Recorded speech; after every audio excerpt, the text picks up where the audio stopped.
We've been dealing with a topic according to Psalm 8 verse, and what does it say? Oh, don't look on the screen over here. What is man? What's the big deal about us? Why should you even take notice of us? What is man that you are mindful of him? The Son of Man that you care from him. That word care is the word to visit with care. That you visit. And we've been looking in the Bible where God visits people. There's nothing better than when God visits with his blessing. And in Daniel chapter 3, there are 3 gentlemen that we are introduced to. Their names are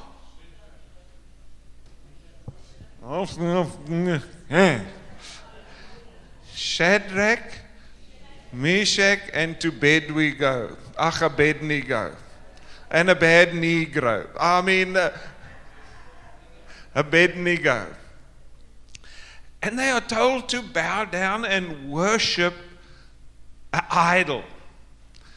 And they say, not the problem. They say, no ways. A king gets very upset with them that they are so obstinate. And, anybody that's not going to worship gets thrown into a fire. And he gets so angry that he sends the temperature of the fire from 120 degrees to over 700 degrees. He heats it up 7 times hotter.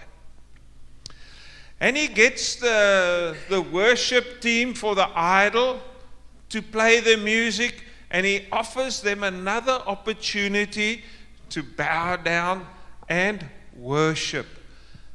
And these guys stand over there and said, King, we can die right now, but we want you to know that we believe in God and we bow down only to him. And so they miss the opportunity to escape the fire. They are bound. The soldiers that take them to throw them into the furnace, those guys die as they come close to the fire. And these 3 gentlemen land up in the fire. And we take up the story from verse 24.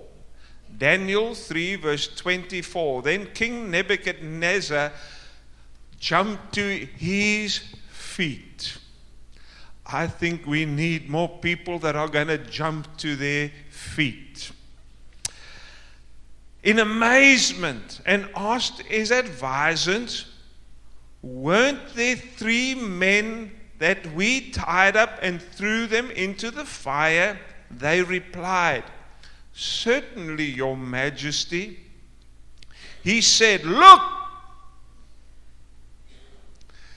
I see 4 men walking in the fire, unbound and unharmed, and the 4th looks like the Son of God. God came to visit. God came to visit. Nebuchadnezzar approaches the entrance to this furnace, and he can feel the heat, and he shouts out, Shadrach, Meshach, Abednego, servants of the Most High God, come out, come out. 1 minute he was putting them in. Now he's begging to get them out. Shadrach and Meshach and Abednego came out of the fire. all the rulers, the satraps, the prefects, the governor, the royal advisors, the king himself, crowded around them. They saw that the fire had not harmed their bodies, nor was a hair on their head singed. Come on, who's had eyebrows singed? Who's got some missing eye, and who's had their... Oh, you're not briars, eh? There was not a hair. You know your hair is the first thing to go with a fire, eh? Their hair was not singed, their robes were not scorched, and there was no smell of fire on them. And that's my text this morning. There was no smell of fire on them. We understand standing around a fire braaiing. You smell lekker afterwards. It doesn't smell good. That fire gets into your clothes, it gets into your hair, and you smell like fire. There are some fragrances in this world that are wonderful, some scents that are wonderful. When somebody comes to sit next to you, you go, Chanel 12.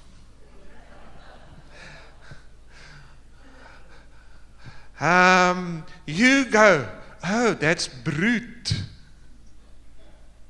There are some flowers when you wake up in the morning, some roses, and you go. But there are other smells that are vulgar. Just a couple of months ago, we had a blocked drain over here. Now, you know what goes down a drain. And you know when that gets blocked, it begins to rise.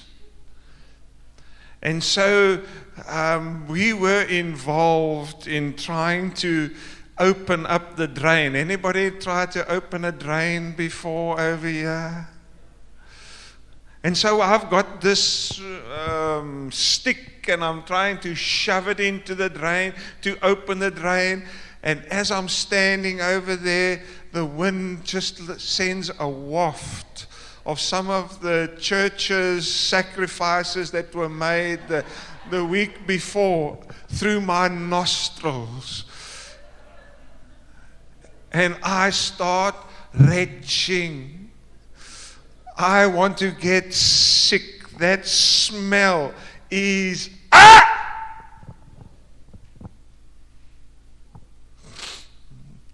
You don't know what I'm talking about, okay?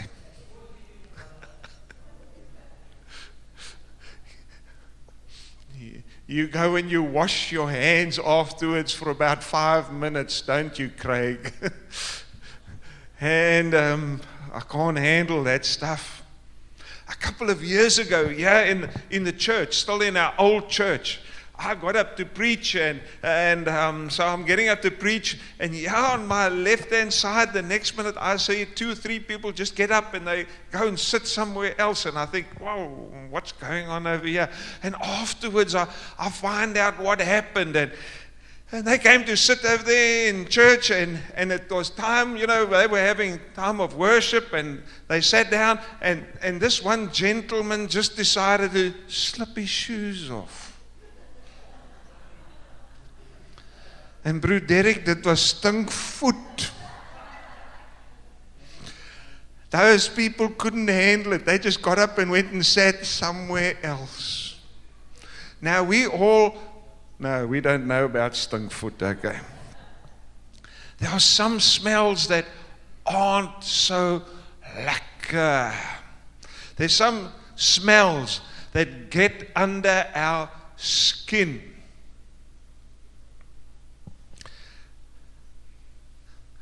Now, in this case that we looked at, we understand fire. And we understand when you start burning wood, there's a smell about it that gets into your clothes, that gets into your hair. And boy, oh boy, it doesn't smell good. Now, this was a literal fire. But you know what? I have seen something in life. I'm 60 years old. I've been married 34 years yesterday. Are you clapping for my wife or for me?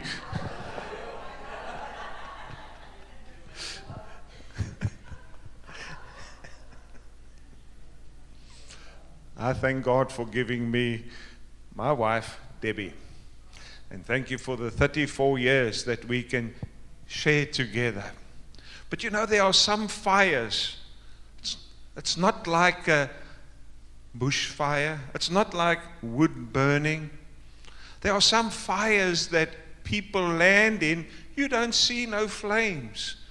But believe me, you know that there is a fire burning, because you're going to smell it. And the one fire, there's a couple of fires that I believe God spoke to me about. And the one is the fire of shame. The fire of shame. The dictionary defines shame as a condition of humiliating disgrace. The condition of humiliating disgrace. Being humiliated in front of other people, being humiliated in front of your spouse. If you ever want to have a fight with somebody, if you've got friends around, just begin to beat up on your wife and bad mouth her and shame her in front of your friends. Shame is a powerful force. Humiliated in front of other people's unwanted exposure. When I read those words, I was reminded I was in grade 8, standard 6. We would have PT. Can you remember, what does that stand for? Oh, I don't know.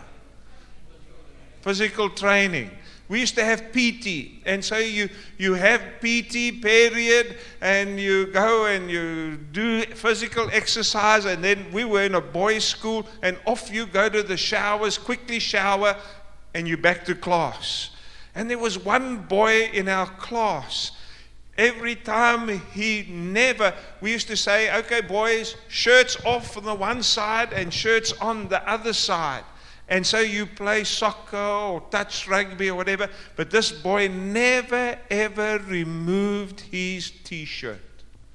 And so we got stuck into him in the shower and we removed his t-shirt for him, only to find a massive big blue purple birthmark. His shame. We were so sorry that we ever did that.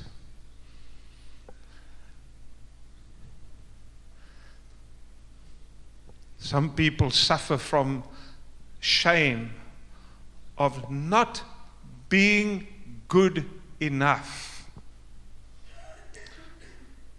You're just not good enough. You're not a good enough husband. You're not a good enough wife. You're not a good enough child. You're not a good enough Christian. And all along inside of you is shame. Some of you have had some shameful sexual experiences. Some have committed the act of abortion. And when the heat of the moment was there and it had to be done, but years down the line, what grabs a hold of a heart is the power of shame, the flames that burn, the furnace of shame.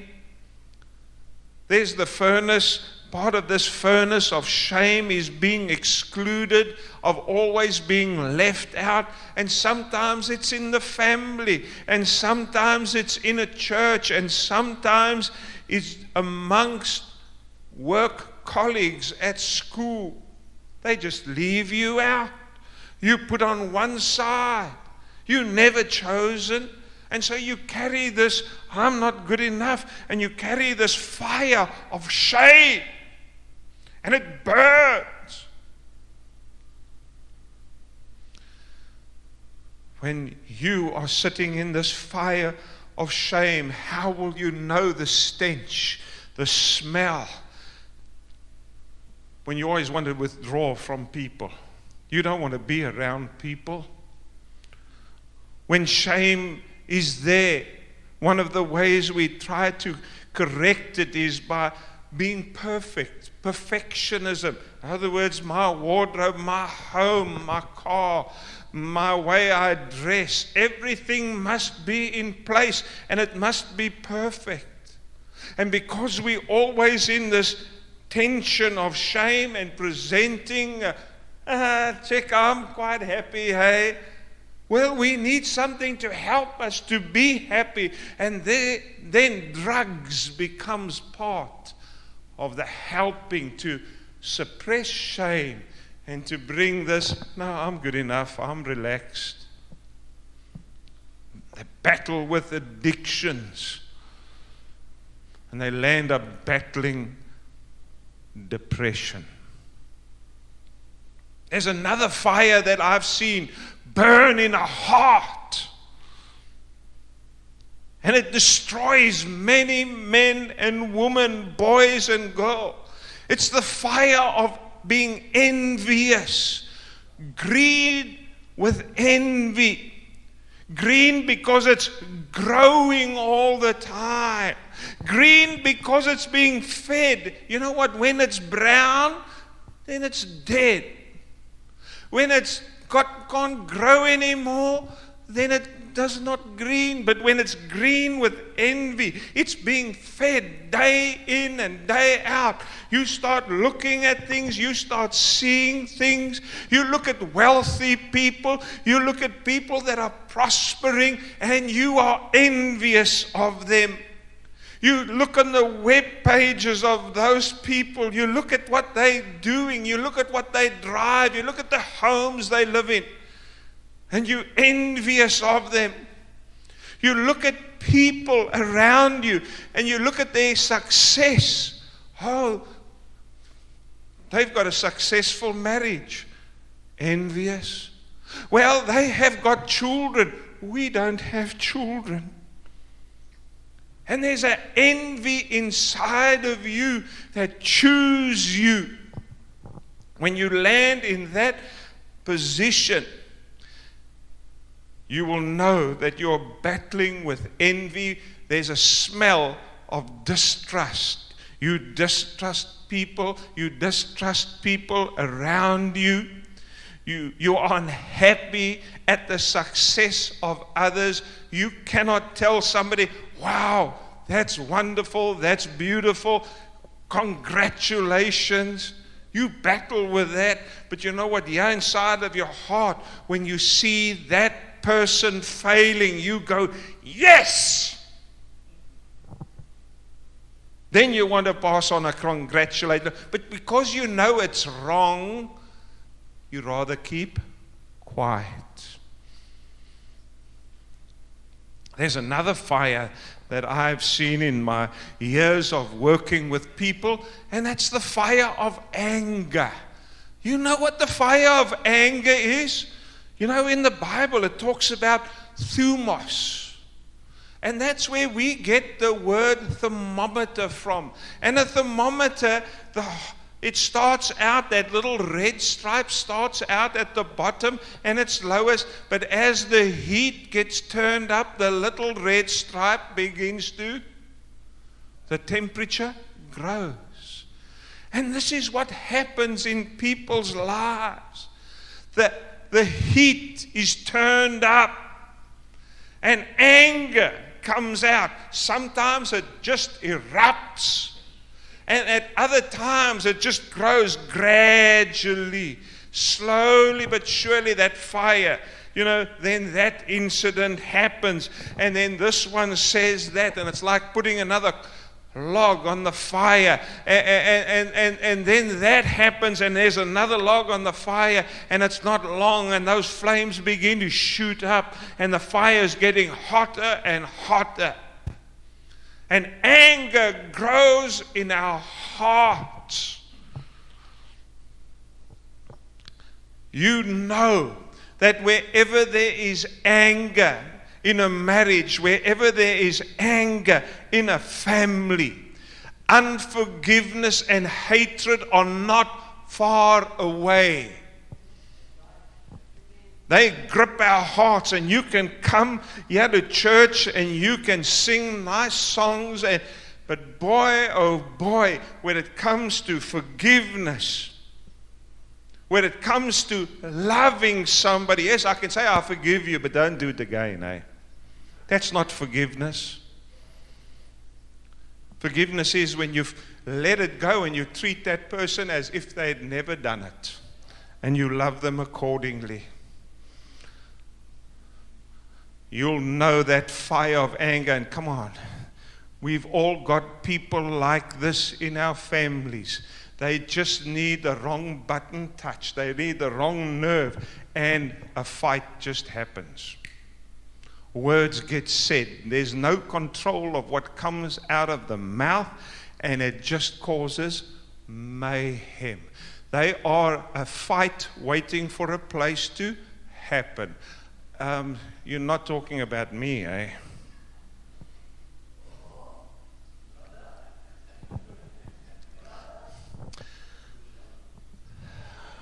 There are some folk that are angry in our society. There are people that are angry. They're living in the fire of anger. You go to work, and those people at work make you angry. You read what's going on in our news, and it makes you angry. You meet with certain people, and they treat you in a certain way, and they make you angry. And the fire just gets turned up, and the smell that happens, it ain't lekker. There's another fire. It's the fire of hopelessness. Out of all the fires that I sat and I just looked and I just thought about people, working with people. This is the worst fire. When you look into the future and there ain't any future, when death becomes more inviting than living, when expectations are not achieved, when what would make you happy is not realized, when every attempt that you make in starting out something new that is going to break the power of hopelessness, everything that you try lands up in a dead end. Hopelessness makes the heart cold. And you might say, well, how can a fire be cold? I'm telling you now, this fire, when it rages inside of you and it breeds hopelessness inside of you, certain things start to smell. People start talking about suicide, taking their lives. I've sat in church meetings and I know what it's like when you talk about this thing. We might all look lekker in church, but inside we just death dressed up.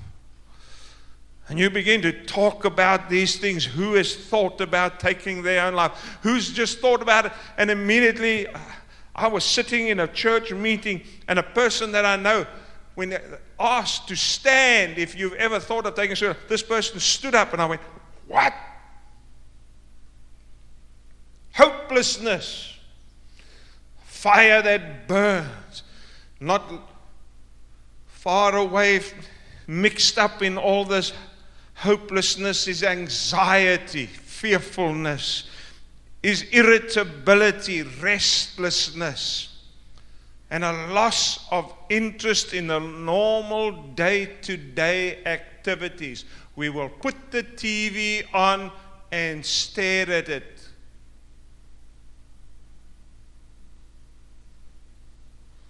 Forget to even change the channel.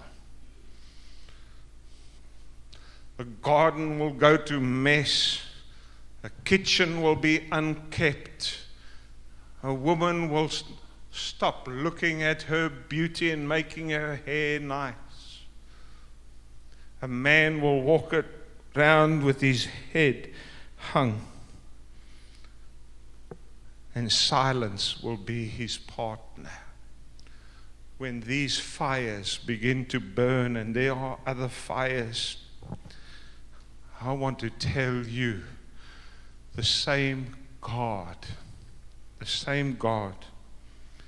that came and walked into a furnace that Nebuchadnezzar had kindled, comes and he wants to walk into your furnace this morning.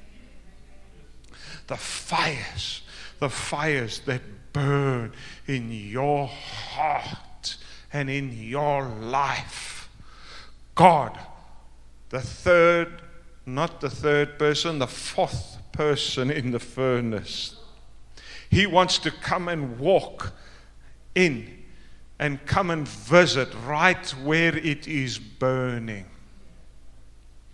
You know, there's some things that I thought to myself, every time I read this story, I think to myself, hey, why didn't God just change Nebuchadnezzar's heart? You know, he could have, before then, hey, you sons of the Most High. He changed his mind about God after that. After that, he became a God worshiper. He respected God tremendously. Go read the rest of the book of Nehemiah, of Daniel. But why didn't God organize that beforehand? You know, then there wouldn't be this furnace. Why did God allow it to happen? I think to myself, why didn't God just put the fire out? You know, why do I have to go walk with those oaks now? He could have just got spooked, you know, and the fire's out. Now, come on, guys, get the fire going again. No, I'm sorry, guys, we can't kill you by fire today. Why not? Why did he allow the fire to become 7 times hotter? Why did he do this? I don't know all the answers to that question, but I know one thing. He came to visit right in the fire.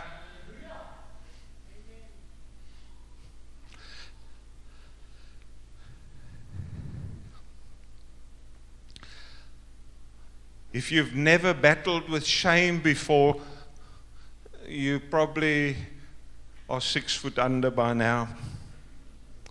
If you've never battled with envy and being envious of other people, then there's something wrong with you. If you've never had an anger problem in your life, come on, there have been periods in our lives when we've had more anger than at other times. If you've never battled with hopelessness, then you haven't been living and you haven't been pushing frontiers. And it's so easy. You can go, close the door, just sit in your home and put the TV off and don't allow anybody else near you, well, then I can't hear any bad news. I can't be involved with any challenges.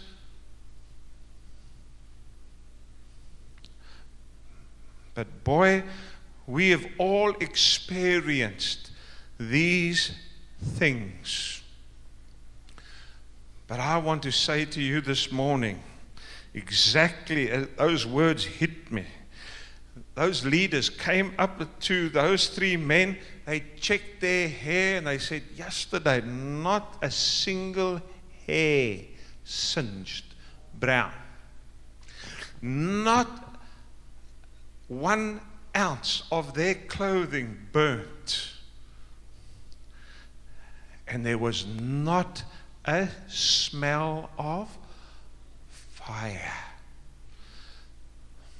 There's nothing worse than when we have the stench when you're mixing with other people.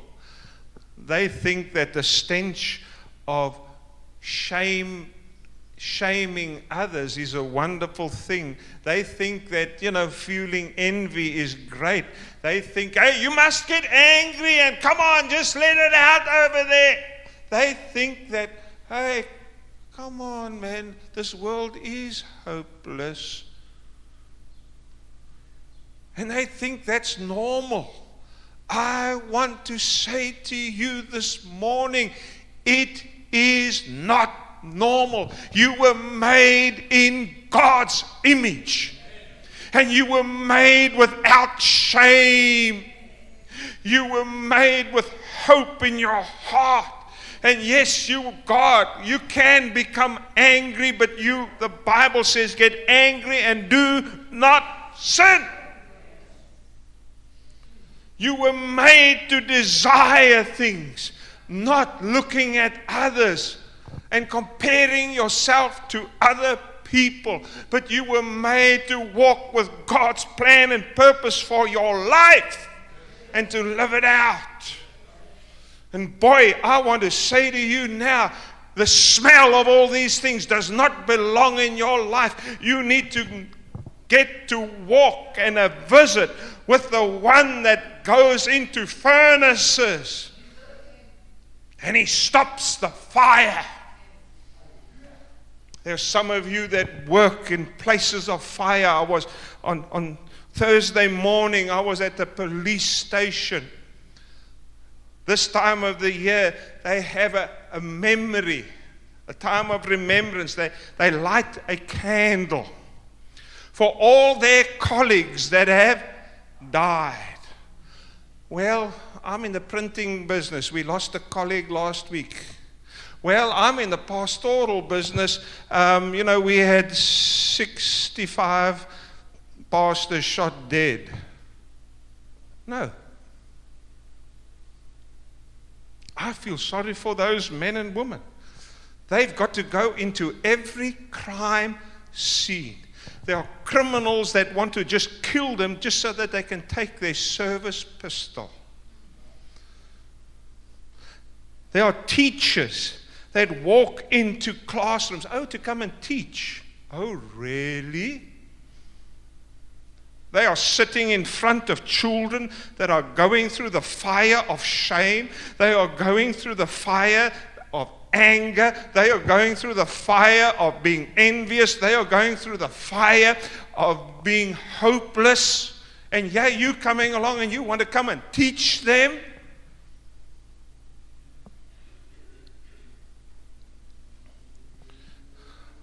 I want to say to you this morning, God walks in the fire. And you need to sort the fire out in your heart. You need to put your faith and trust in Him. Those three gentlemen, before they went into the fire, it wasn't, what's going to happen now? No, we're going to die, but we love Jesus. We serve God. We put our faith and trust in God. We will not allow the smell of idol worship to be part of our lives. And they got thrown into that furnace. I don't know what your furnace is this morning, But I know that God has promised. He promised before these three young men, before they landed in that furnace, a prophet by the name of Isaiah had stood up about 70 odd years before. And he had prophesied.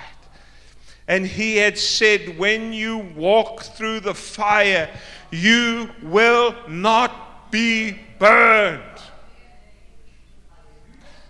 The Bible does not say to me that there aren't going to be no fires. The Bible doesn't say that God's going to put out every fire around us. The Bible doesn't say that. But the Bible says that you're going to walk through the fire. That fire is not going to burn you. And you can try and psychologize it and do what you want to. But when you've got the one that made the universe walking with you through the fire, you will not smell like fire.